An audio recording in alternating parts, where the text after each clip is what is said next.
High guys, how you? দেখো today মানে আজকে 22 তারিখে WBCS 2023 এর প্রিলিমিনারি রেজাল্ট আউট হয়ে গেছিলো অলরেডি। ঠিক আছে, তো আজকে EWS কোটার রেজাল্টটা পাবলিশ করেছে, মানে তাদের কাট অফ বা কতজনকে ক্লিয়ার করলো সেটা এখানে বলা হয়েছে। তো দেখো একটা কন্ট্রোভার্সি চলছিল যেখানে EWS ক্যাটাগরি কিন্তু কাট অফটা দেয়নি, তো আজকে সেটা ক্লিয়ার করলো WPSC এবং সেখানে 142 ক্যান্ডিডেটসকে সিলেকশন করা হলো EWS ক্যাটাগরির তরফ থেকে। ঠিক আছে,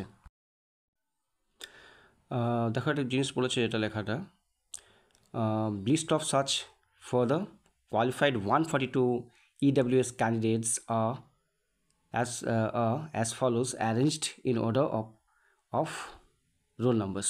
ঠিক আছে, তো 142 ক্যান্ডিডেটকে সিলেকশন করা হলো EWS ক্যাটাগরির তরফ থেকে। ঠিক আছে, হ্যাঁ, এবার দেখো আমি কাট অফে আসি। দেখো কাট অফটা দিয়েছে জেনারেল ক্যাটাগরির জন্য 101.25। ঠিক আছে, OBC A 101.25, OBC B সেটা হচ্ছে 101.25, মানে কাট অফটা প্রায় সেম রেখেছে। আর SC হচ্ছে 94.50, ST 76.25। দেখো OBC A, OBC B, general এই তিনটে ক্যাটাগরির কাট অফ প্রায় সেম রেখেছে, মানে সেমই রেখেছে আর কি।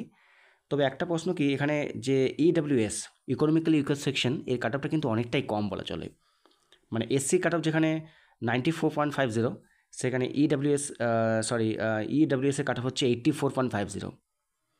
তো 142 ক্যান্ডিডেটকে সিলেকশন করা হয়েছে EWS ক্যাটাগরির তরফ থেকে।